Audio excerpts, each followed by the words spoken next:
Здравствуйте. Время вечерней смены и подведение итогов дня. В Северной Осетии реализуется проект развития химико-биологического образования. Базовой стала 27-я Владикавказская школа. В районах республики определены опорные школы, в которых открылись химико-биологические классы. И сегодня руководитель проекта Зарета Альбертовна Кантемирова с двумя своими подопечными, учениками 27-й школы Владикавказа, у нас в студии. Здравствуйте. Спасибо, что пришли. Зарета Альбертовна, Артур, Диана. Все верно?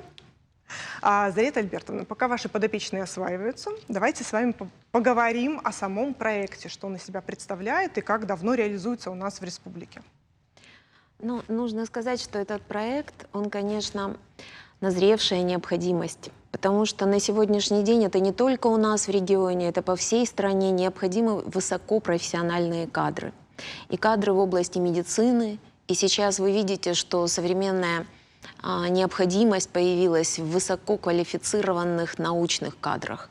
Это кадры в генетике, в биотехнологии, в микробиологии. Это основа развития сельского хозяйства завтрашнего дня, медицины. Поэтому и наша республика не осталась в стороне от такого процесса. И мы попытались начать работу по развитию химико-биологического образования в республике с 2018 года. В 2018 году у нас шел подготовительный этап, в 2019 году был открыт первый класс. И вот сейчас Дианочка, это представитель 8 класса, теперь это уже 8 класс. Открылся он как 7 класс в 2019 году, сейчас это ребята 8 класса. А в этом году мы набрали еще один класс в 27-й школе. Причем в этом году это уже класс набирался на конкурсной основе. Ребята сдавали конкурсный, вступительный, такой отборочный, как бы контрольный экзамен. Собеседование проходили и потом попадали в класс. И вот мы сейчас пригласили Артура как представителя 7 класса, который набран в этом году. Артур, ну и как впечатление, как учеба? Все у меня хорошо. Мне очень нравится учиться в этом классе, потому что я узнаю много нового, и каждый день у меня бывают дополнительные занятия. В общем, нагрузка? Нагрузки, ну, есть нагрузка, но все я успеваю делать, и у меня все нормально. Удивительно. Поделись секретом. Сейчас мало кто из твоих ровесников все успевает, все у них нормально, и им нравится учиться настолько, насколько тебе нравится. Ну, я просто учу все уроки, и потом все отвечаю. Простой рецепт. Хорошо. Диана, ну, раз ты у нас не первый год, получается, да, учишься Нет, по я этой... перешла в 8 класс вот в этом году. Да, да. И ты можешь сравнить, да, может быть, сложнее стало или, наоборот, легче, или интереснее? Что... Наверное, нагрузка все-таки больше, но за счет того, что все это мне интереснее, чем было раньше, эта нагрузка, наверное, не чувствуется. А вот какой любимый предмет у Артура, например? Для меня биология. Диана? Ну, у меня тоже биология. Все-таки не химия. Почему-то я так и думала. А как удается вот так вот детям подать материал, так их заинтересовать, что они не чувствуют этой нагрузки, которая, я думаю, достаточно ощутима? Ну, мне кажется, тут и ребята в этих классах мотивированы на то, чтобы изучать эти предметы глубоко. Мы постоянно рассказываем им о возможностях, которые могут быть в будущем. И, ну, вот 7 класс сейчас пока, к сожалению, не прошел этот период. А вот 8-классники, Дианочка у нас в отборочном туре этого года участвовала, и она попала в этот класс в этом году. А вообще 8-классники в прошлом году ездили много раз в медакадемию. Они смотрели, как работают врачи, они были в реабилитационных центрах. То есть в этом году, к сожалению, из-за эпидобстановки, эпидемиологической обстановки, мы не можем так спокойно их вывозить, допустим, в медакадемию, как это было в прошлом году. Но ребята этого класса, они уже представляют себе, что такое медицина. Сейчас к ним приходят врачи. То есть у них проходят занятия с медакадемией, то есть преподаватели на базе 27-й школы от медакадемии ведут занятия после уроков. У них бывают преподаватели СОГУ, то есть увеличивается, расширяется знание в области ботаники, микробиологии. Сейчас работают кандидаты биологических наук. И, конечно, у ребят появляется интерес вообще к научной основе этих предметов. А когда появляется интерес, тогда и легче усваиваются эти науки. А вот вы считаете, почему ребята все-таки отдают предпочтение биологии, а не той же химии? Все-таки химия, она каким-то особняком стоит, и не каждый к ней подступится. Химия — это особая наука, которая имеет достаточно высокую степень алгоритмичности, системности. Я думаю, что у них проснется интерес к этому предмету, просто в 7 классе его вообще по программе нет. Но у нашего 7 класса в форме пропедевтического курса идет химия. То есть они пока просто знакомятся с химией. А вот 8-классники, они первый год реально изучают химию. Поэтому, будет еще интерес. Я знаю, что у вас какая-то база есть материально-техническая, достаточно хорошая, высокого уровня, то есть там какие-то у вас инструменты, какие-то у вас макеты органов, Да. чуть ли не. У нас есть хороший медицинский класс, Так. то есть оборудование для именно медицинского класса. То есть у нас есть стол Пирогова. Это буквально интерактивный стол, который позволяет видеть внутреннее строение организма в реальном его 3D-измерении. Да. То есть буквально имитирующий организм человека. Сейчас, может быть, не очень приятную вещь скажу, но он позволяет даже экономить трупный материал. То есть препарирование человеческого организма он позволяет воочию проводить. Вот у нас Диана, она прекрасно умеет им работать. Она сегодня буквально на уроке мне помогала, что мы с тобой показывали? Мы показывали сердце и перикард. Причем показывали перикардиальную сумку, мы смотрели, как сердце находится в ней. Этот стол Пирогова позволяет показать весь торс человека, показать отдельно лимфатическую систему, кровеносную. И нужно сказать, что это мои помощники, потому что я сама так на нем работать не умею, как они умеют это делать Ассистенты. сами. Ассистенты, да. Мне было страшно. Вот какие ощущения, когда впервые видишь это в таком разрезе? Это все очень интересно, и когда мы впервые включили стол, нам было очень интересно, мы хотели посмотреть все и сразу, и, мы научились им пользоваться и начали понимать, что и где, и это все очень интересно на самом деле. Артур? Мне пока это... Они пока еще не работают, они 7 класс, они проходят зоологию. Так. У них- Тут что? А здесь у них просто идет расширение пока за счет дополнительных занятий по химии. Там ведет ассистент факультета органической химии Егоров Дмитрий, который сам является в прошлом выпускником 27-й школы, и он был победителем Всероссийской олимпиады. Он преподает в 8 классе, в 7 классе преподает магистрант СОГУ, кружок по химии, потому что у них пока идет пропедевтика. И на следующий год мы будем расширять подобные занятия. Но 7 класс пока идет, готовясь к физиологии, анатомии человека, а вот 8-классники, они уже работают на этом оборудовании. У нас там есть и действительно большие торсы человека в реальном формате, как будто взрослый мужчина лежит на столе, таких их 2. У нас приходили врачи из реабилитационного центра, показывали, как проводить первую домедицинскую и медицинскую помощь в случае различных нарушений и травм в организме. Они это умеют сейчас уже делать. У нас даже в прошлом году были попытки накладывать швы на определенные такие манипуляторы, которые имитируют кожу человека. И в 8 классе у нас даже появился такой очень искусный хирург Давид Пестаев, который очень легко и красиво накладывает косметический шов. Он теперь собирается быть хирургом. Такие пока, может быть, немножко преждевременные, но интересы у детей уже появляются. Многие в этом классе хотят быть врачами, но многие из них хотят быть учеными. Есть у нас такой мальчик, который хочет быть палеонтологом и собирается в МГУ. То есть, мы не планируем, что весь класс будет именно медицинским классом. Но мы очень, конечно, хотим, чтобы все усилия по именно подготовке в этом направлении не прошли даром. А останется что-то, что нужно будет изучать, например, в институте? Конечно, останется. Да? Конечно. Мы понимаем, что это только дети, и расширение это идет только в области возможной для усвоения в этом возрасте. Кстати, кем вы хотите быть? Кем вы себя видите сейчас, в будущем? У меня есть мечта, я хочу поступить в мединститут и стать хирургом. Именно хирургом? Да. Обычно барышни выбирают профессию терапевт или стоматолог. Почему хирургом? Наверное, с самого раннего детства бабушка привила мне любовь к медицине, и она была медсестрой хирурга, она не смогла получить высшее образование и стать хирургом, но мне это очень нравилось, и до сих пор это очень нравится, и поэтому есть желание стать именно хирургом. Артур? Я хочу стать ветеринаром.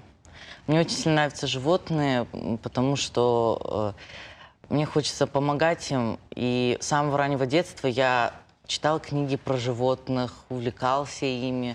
Да не только про животных, я и анатомию читал, ботанику, многое что я читал. Но я больше смотрю на себя как на ветеринара. А тебе не кажется, что эта профессия даже где-то сложнее в том плане, что человек всегда может рассказать, что его беспокоит, а животное нет? Нет. Мне это не волнует. Мне все равно хочется стать больше ветеринаром. Здорово. Я думаю, что у него обязательно это получится, потому что Артур действительно, как и Диана, очень серьезно относятся к урокам, эти ребята. Они готовятся регулярно. И они понимают, и Артур, я думаю, отдает себе отчет в том, чтобы для того, чтобы правильно ставить диагнозы и животным, и людям, нужно глубоко владеть знаниями. А вы сами какое будущее прочите своим ученикам? Ну, прежде всего, даже не важно, пойдут ли они в медицину, в ветеринарию или в научную какую-то стезю. Мне очень хочется, чтобы, начиная вот с 7 класса, эти дети понимали эти науки глубоко. То есть, чтобы мы к моменту, когда они выйдут из школы, мы выпустили хорошо и всесторонне подготовленных ребят. Именно поэтому мы пытаемся и английского языка кружки открывать, и углублять математику, и, возможно, театрализованные какие-то кружки открывать на базе этой школы, для того, чтобы они получали всестороннее образование. Они дважды в неделю ездят в кванториум, чтобы обучаться на современном оборудовании, скажем, биоквантума, учиться программированию, языку программирования. Ребята 7 класса выезжают в IT-куб еще помимо кванториума. Это прекрасное оборудование. Вот открыт такой IT-куб в школе «Диалог». Они ездят туда. То есть, ну вот, все время ведется работа по такому не просто углублению именно каких-то 2 предметов, а всестороннему глубокому обучению их всем предметам. Очень как надеюсь... к вам попасть? Я думаю, что желающих ребят мы можем принять в школу на вот основе отбора, который будет проводиться в следующем году. Пожалуйста, пусть приходят все, кто хочет. А подробнее об этом отборе? Что нужно знать, уметь? Мы, в принципе, не ставим даже перед собой цель определения экзаменационного какого-то глубокого знания предмета. Научить всегда можно. Нам очень хочется, чтобы у ребят было мышление в этой сфере, чтобы они высказывали, поэтому мы даем вот какие-то вопросы, которые не просто точное знание предмета определяют, а скорее мышление в этой области. И иногда даже включаем туда задания по математике. Просто посчитать что-то с каким-то логическим подходом к этой задаче. Если есть такое мышление, то все остальное тоже приложится. Иногда бывают ребята, которые пишут, допустим, такое входное тестирование, контрольную работу, как ее назвать, не очень хорошо. Но когда им говоришь, что, вы знаете, вы нам не очень подходите, то начинается: вот попробуйте еще раз, давайте я что-то еще расскажу. И когда видишь, как горят глаза ребенка, как он хочет, то тогда начинаешь понимать, что его надо взять. И, как правило, вот такое ощущение не обманывает. Потому что если есть желание, научить всегда можно. Было бы желание. Поэтому я думаю, что если появятся такие ребята, жаждущие учиться вот в такой системе, то мы с удовольствием рассмотрим все кандидатуры, которые придут к нам в школу. Вы можете воодушевить. Можем. И я вам желаю таких же замотивированных и таких же горящих учеников. Спасибо вам большое, ребята, вам успехов. Спасибо. Спасибо. У нас реклама на канале, не переключайтесь.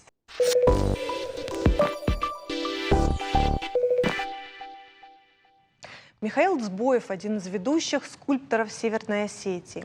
Творения мастера украшают улицы республики и хорошо знакомы каждому. Памятник студентам и преподавателям Северной Осетии, не вернувшимся с войны, фигура осетинского божества охоты и покровителя зверей Авшати в Цейском ущелье и скульптурные барсы на Чугунном мосту и бюст Суворова во дворе Владикавказского Суворовского училища. Монумент в память не вернувшимся с фронтов войны сыновей Осетии и в Лискене и Мизуре. Памятник Костахи Тагурову в селении Карман-Синдикау, Сергею Кирову на одноименной улице в Владикавказе. Можно перечислять бесконечно. И сегодня живая легенда Михаил Николаевич у нас в гостях в студии. Здравствуйте. Спасибо, что пришли. И вы принесли как раз книгу, о которой мы хотели сегодня поговорить. Она посвящена Азанбеку Джанаеву. Все верно? Да. И вы принимали непосредственное участие в создании этой книги. Хоть даже моя статья здесь есть. Давайте мы покажем поближе. Расскажите, а кто выступил инициатором Это вот сын Георгия Георгиевича Джадаева, который когда был ректором сельхозхозяйства. Так. Вот его сын Жаур. Фактически это благодаря ему эта книга и появилась. А к вам обратились как к человеку, который хорошо знал... Да. Вот я могу Азамбека так Джанаева. сказать четко. Так, Я знаю всех художников да. Северного Кавказа, а Осетии тем более, конечно же. И вот я совершенно авторитетно заявляю, что из осетинских художников мирового уровня, и не в хвосте, а на самом деле мирового уровня достигли Туганов, Тавасьев и Джанаев. Это факт. Много у нас хороших художников, много и со званиями, и туда все. Но по масштабу, по творчеству, по тематике, вообще по всем качествам, равных этим трем. Я даже когда-то написал статью, один из 3 китов. Я тогда там говорил о Тавасьеве.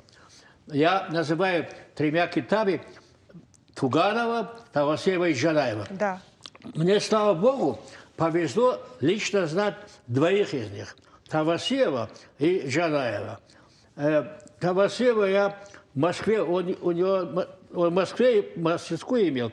И когда его премию дали государственную, мы, студенты Суриковского академии художеств, пошли поздравить его. И вот Тавасьева я в течение 4 часов встреча состоялась. Беседа была очень объемная, очень интересная. Я рисовал. А по этим рисункам я потом создал скульптуру в Переслав-Залесском Доме творчества. И народный художник Кова говорит: а кто Тавасьева вылепил? Я говорю: я. А почему? Я говорю: он с нашего села. Как с вашего села? Я говорю: Карвас из гор выехал. Так. Хорошо. И я его с головой лошади. У него же основная работа Салават Юлаев на коне. И вот известная голова, античная голова лошади, я его с этим скомпоновал. И меня похвалили, и не только похвалили, купили мою работу эту, в гипсе купили, и в бронзу перевели, и даже где-то сейчас в Москве в каком-то музее, Бог его знает.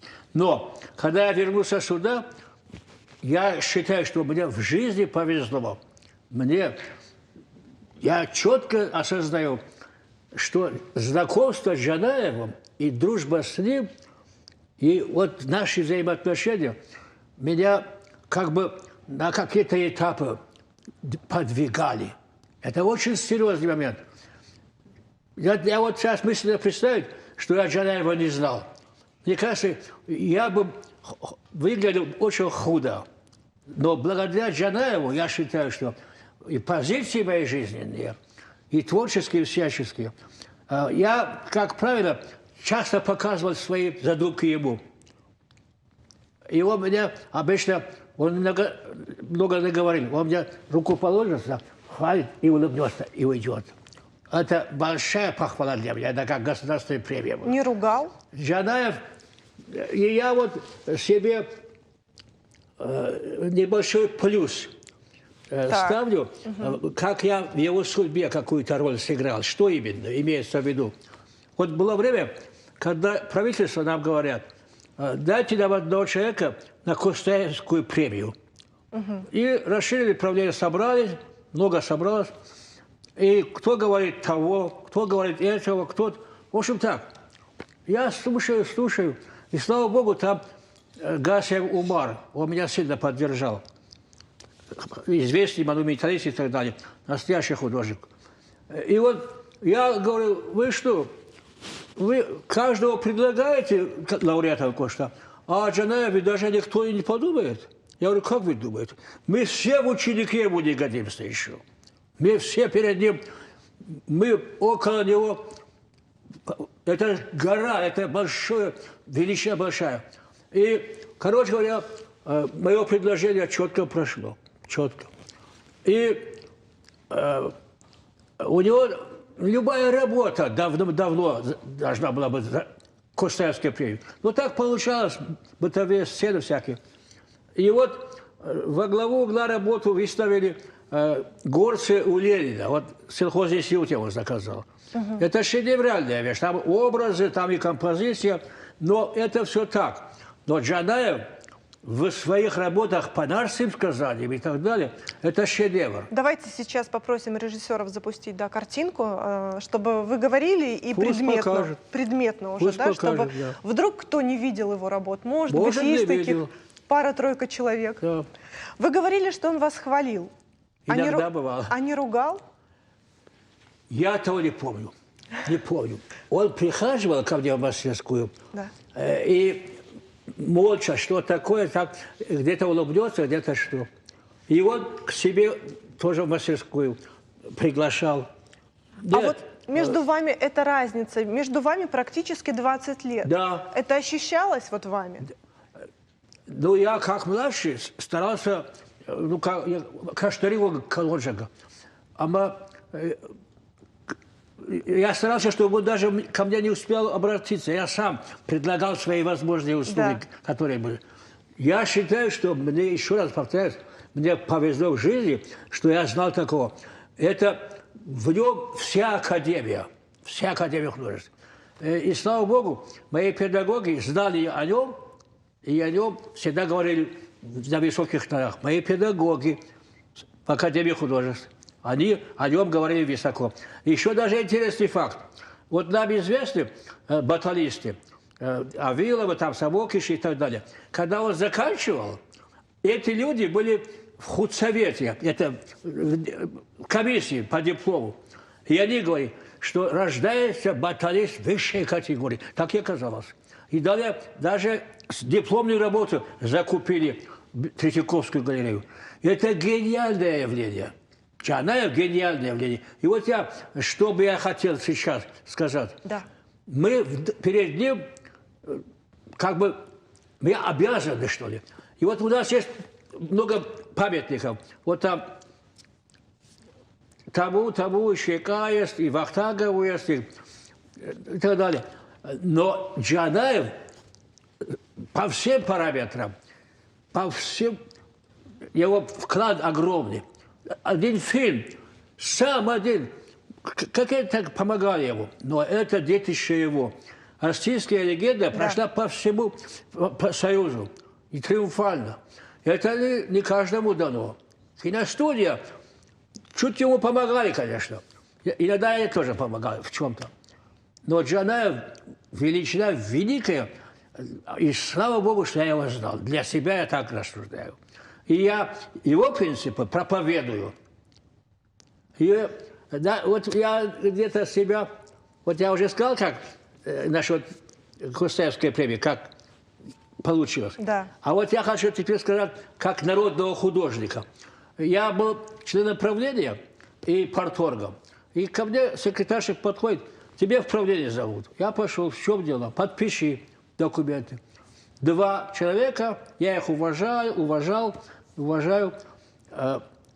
На народного России. Я говорю, так, хорошо. Я говорю, а Джанаев как? Потом, этих пусть и потом ему тоже. Да. Эти документы, мол, готовы. Я говорю, Джанаев никогда не будет делать документы. Характер такой. А эти умеют документы делать, пускай ему сделают документы. И пошлем Джанаева вперед. А потом, и это я навязал такую правильно. И эти товарищи 2, я их уважал, они меня тоже понимали. Какое-то время со мной даже не разговаривали. Потом, когда все прошло, тогда подходит и говорит, спасибо тебе, ты нас предостерег от ошибки. И Джанаеву пока не дали, они документы мне не послали. Сперва джанаевские документы послали, потом их. Так что я как бы перед своей совестью и перед ним себя считаю удобным. Хороший вы, порядочный человек. Нет, вот честное слово, таких людей, как Джанаев, не в каждой нации, не в каждой. Это шедевральный. Вот даже такая деталь. Я член худсовета, и работы принимая, он создал шедевр «Плев на коне». мы все в восторге. Он говорит, я еще поработаю, еще поработаю. А другой создал последствия и хвалит его сам свою же работу. Во всех отношениях примерный был во всех отношениях. Давайте посмотрим сюжет Давай посмотрим. и вернемся в студию. Хорошо знакомые кадры фильма «Осетинская легенда», снятого Озанбеком Джанаевым. Титры фильма сообщают нам, создан кинолюбителями Северной Осетии. В основных сценах снимались служащие, рабочие и колхозники.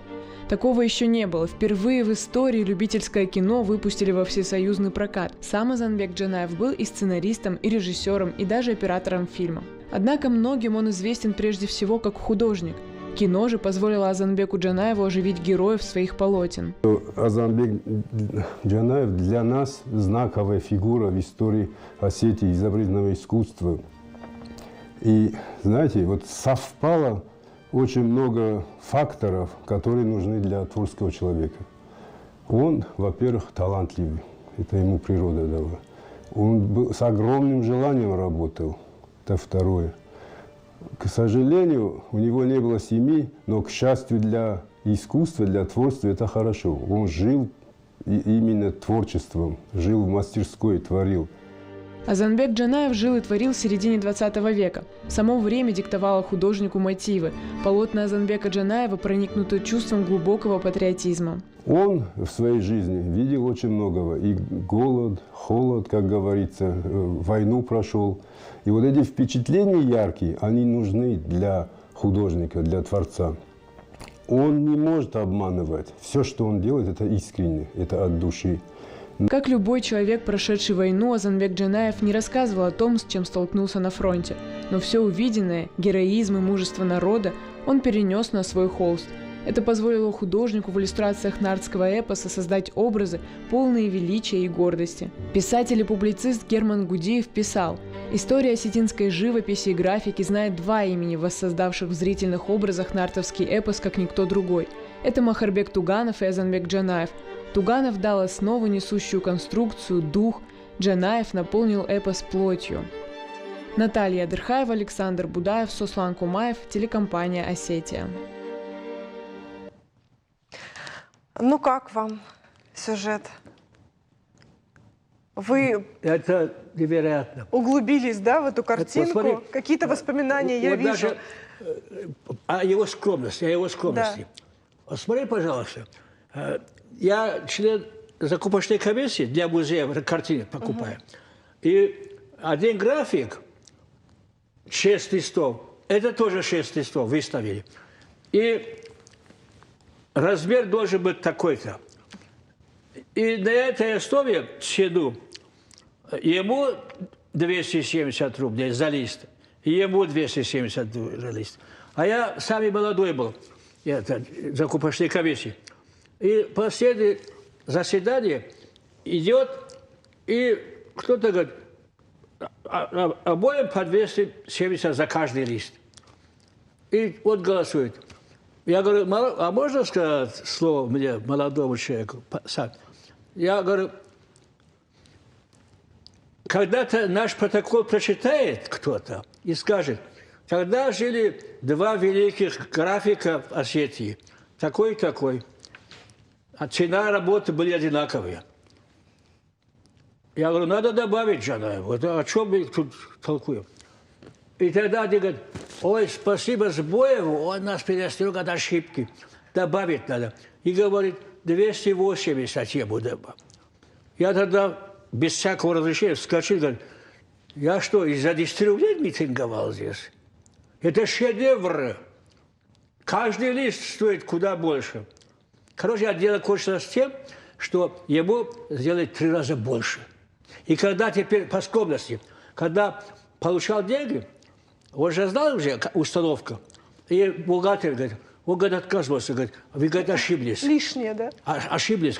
Но когда я ему рассказал, она, как это происходило, он ко мне подходит, и он меня начинает благодарить. Это же не надо благодарить, я говорю, мы твои ученики. Он был гений, высочайший сон.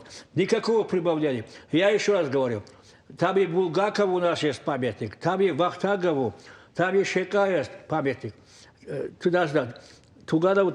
Но я никого не ставлю ниже, но Джанаева вклад по сравнению с любым огромен.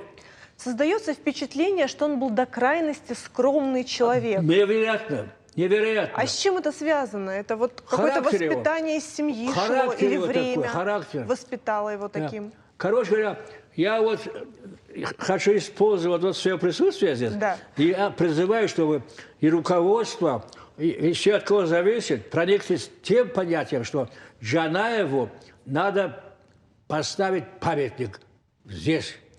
Ровно так же и Тавасиеву у нас надо поставить памятник. Он в Уфе поставил свой шедевр, Салавату. Тавасиеву, Туганову есть памятник у входа в это. И я не хотел бы ставить памятник так, просто вот фигурку поставить. Да. Через конкурс. Через конкурс.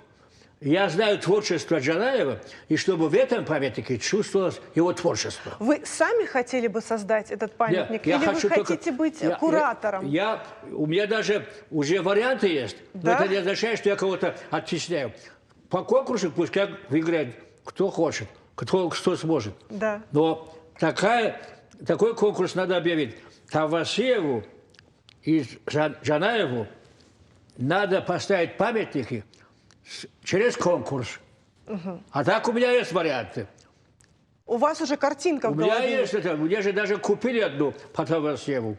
Я Джанаеве, у меня есть свои понятия. Но это не означает, что... Вот смотри, как просто шутка, полушутя. О войне в 1812 году... 812 С французами, да. 812 году. Да. Лучшее произведение создал кто? Лермонтов. А Лермонтов родился не 12, а 14. Через год. То есть сейчас тоже могут молодые люди такие создать, что ни одному современнику не снится. Кстати, вот вы верите, что родится еще один такой Джанаев или тот же Туганов? Что? Что еще родится, что земля Остинская подарит нам еще таких Иначе талантов? что на их... Нет. Это надо совершенно быть уверенным, что осетинский народ достаточно талантлив во всем. Во всем. И в спорте, и в искусстве, и в музыке. Это ладно, об этом не будем самовосхвалением заниматься. Да, и без этого хватает. Но я свое присутствие вот здесь хочу именно на этом акцентировать. Памятник. Что Джанаеву и Тавасиеву надо объявить конкурс, и это будет здорово. Появятся работы такие, уже сами будут произведениями. А вы, когда работаете, да, вот над каким-то монументом, над мемориальной доской, да, вот когда вы работаете над чем-то, что должно потомкам напомнить или рассказать о том, каким был этот человек. Абсолютно. Вы, вот как вы начинаете свою работу? Мне интересно, вот. Это вопрос очень интересный. Вот меня как-то спрашивают, а сколько ты работал вот над этой работой? Вот мне спрашивают. Вот в Мизури есть памятник, в Мизури погибшим. Там Коди, без седаков, там шинели накрыты. И там мать, там грива и волосы, грива лошади и волосы женщины как бы сплелись. Ну так, горе общее. И вот меня спрашивают, сколько работал? И вот я отвечаю. В первом классе, когда я был, я иду в школу, а меня обгоняет всадник, в левой руке яеш, и сходит с коня и сообщает о гибели такого-то. И вот эта сцена с первого класса, я постоянно, как-то меня будоражило. И в педучилище варианты делал, и в Москве в академии делал, и более того, конкурс был на военную тематику. И я сделал композицию, я выиграл первую премию. И Томский мне говорит, эту работу надо в памятник превратить. И в Мизури стоит. Вот теперь как? Как теперь сказать, сколько я работал? Самого здесь получается. А вот, допустим, Кучев. Северный полюс, сколько покорителей желающих было. И Седовые, там всякие. Никто не дошел. А он дошел. Это ужас. И я сделал доску мемориальную. Конкурс у меня тоже было много вариантов. Да. Но конкурс как такой не состоялся, к большому горю, к сожалению. А Кучев заслуживает такого памятника в российском масштабе, чтобы весь мир об этом памятнике знал. А в Осетии поставили, пускай будет. А вот в российском масштабе Да. Кучев величина невероятная тоже. Я с ним, слава богу, разговаривал, бывало.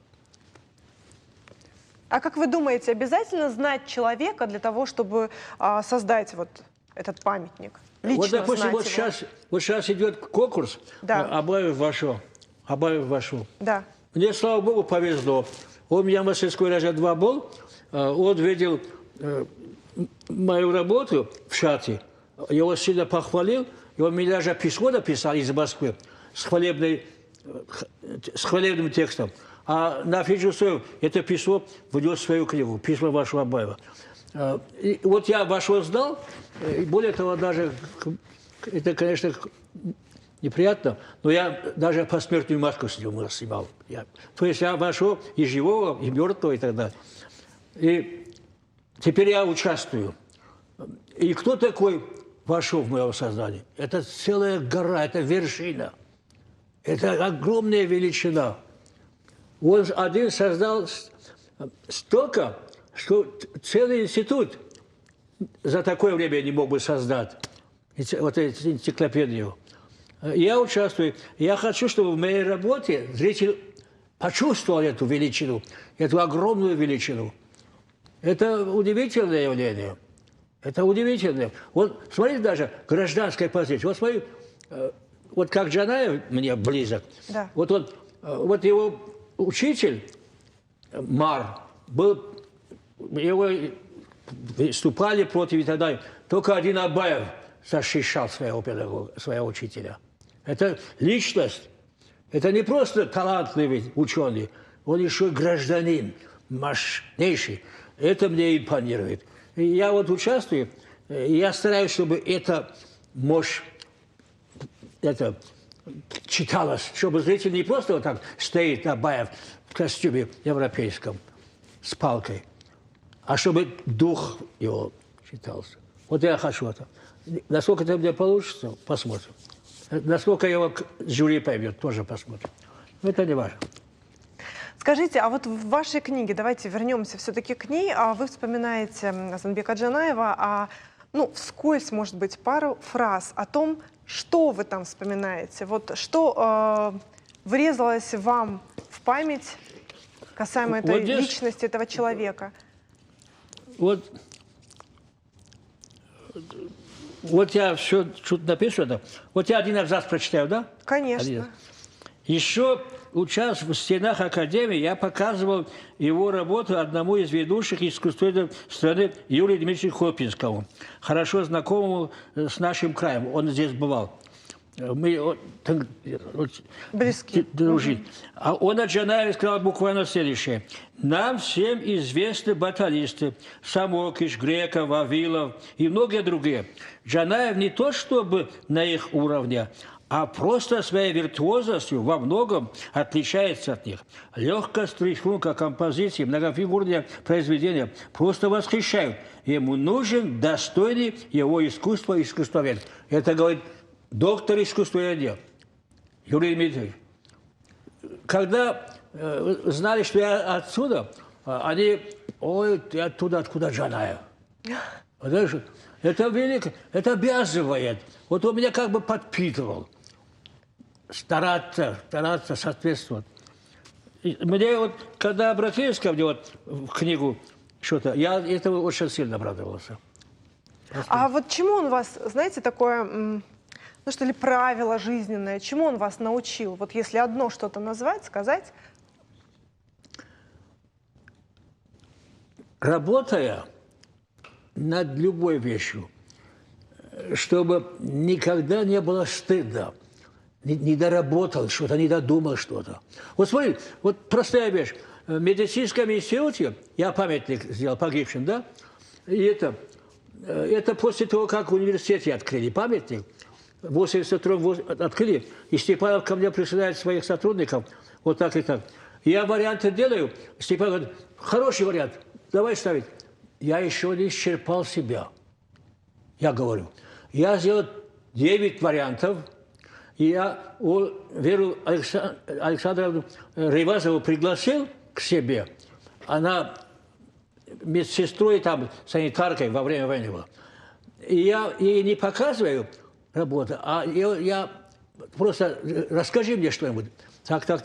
Я его даже саму вылепил в ее культуру. Я перевел ее в мрамор. И сейчас эта работа находится в музее. А Степан говорит, эта работа хорошая, давай делать. Я говорю, нет, я еще себя не исчерпал. И теперь варианты, которые я делал в мединституте, они, вот на Поклонной горе выставка, там один вариант, то-то, все. А вот то, что сейчас вариант есть там стоит, это тоже не совсем то, что я... Там хотел я, чтобы насквозь был вот медицинский крест, и там вечный огонь устроить. И вот это крест всегда будет как освещенный круг, как мы видим, вот чтобы крест это сразу. Но этого не произошло, потому что там водоем, и нельзя было газ подпускать. Да. А так, то, что я сделал. А вот Гурджибекова Ирина, молодец, она талант, народный дух. И я Ирину пригласил, я говорю, посмотри мою работу. Я место оставил для 2 строчек. Я говорю, Юра, скажи поэтическим слогом что-нибудь об этом памятнике. Это надо было видеть. Ира гениальная, она поэтесса, дух.